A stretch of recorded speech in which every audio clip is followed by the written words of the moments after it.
and friend, for holding this important hearing, and thank you also to the witnesses for being here today. One of the issues I've heard about facing veteran relates to the Veterans Benefit Administration fiduciary program. I know we've talked a little bit about that, and the instances in which an appointed fiduciary misuses the veterans' funds. While I'm sure that many of these VA appointed fiduciaries are working hard to manage veterans' benefits, some bad actors exist, like in anything else in this program, that allow for fraud and misuse. I'm proud to have joined Representative Trone in introducing the Restoring Benefits and Defrauded Veterans Act, which would ensure the families and beneficiaries of a deceased veteran in the fiduciary program are able to be reimbursed for the amount of misused funds as well. Also, I co-led a bill with Representative Connolly titled the Veteran Fraud Reimbursement Act, which would allow veterans who fall victim to fraud to receive their reimbursements before the VA's internal negligence determinations is finished. I believe these common sense bills can ensure veterans and their families are financially made whole, and I look forward to working with my colleagues on the issue and continue to support the men and women who serve this great country. Now, my question is for Ms. Van Haren here. Is it true that the VA has no timeliness standard for determining whether a fiduciary's misuse of funds was actually the result of VA negligence? Yes, at the time of our report, we found that there were no timeliness standards. How has this resulted in delays in removing the fiduciaries and reimbursing misused funds? How does that impact that?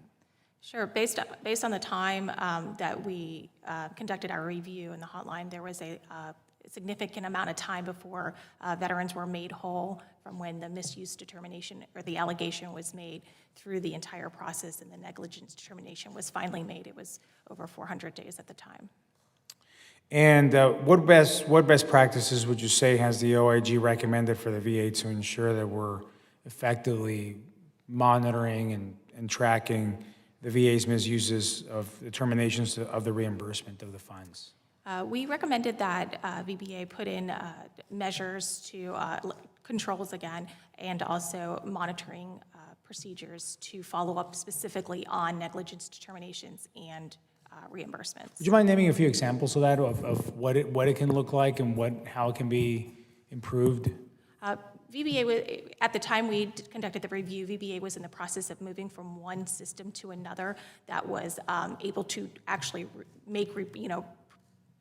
have reports made that they could actually track some of the negligence determinations that was once tracked on, let's say, outside of a system. So they didn't even have the information within a system at the time until they migrated into VBMS FID. So when they migrated into that system, they were able to then track it electronically, and then, of course, monitor that work.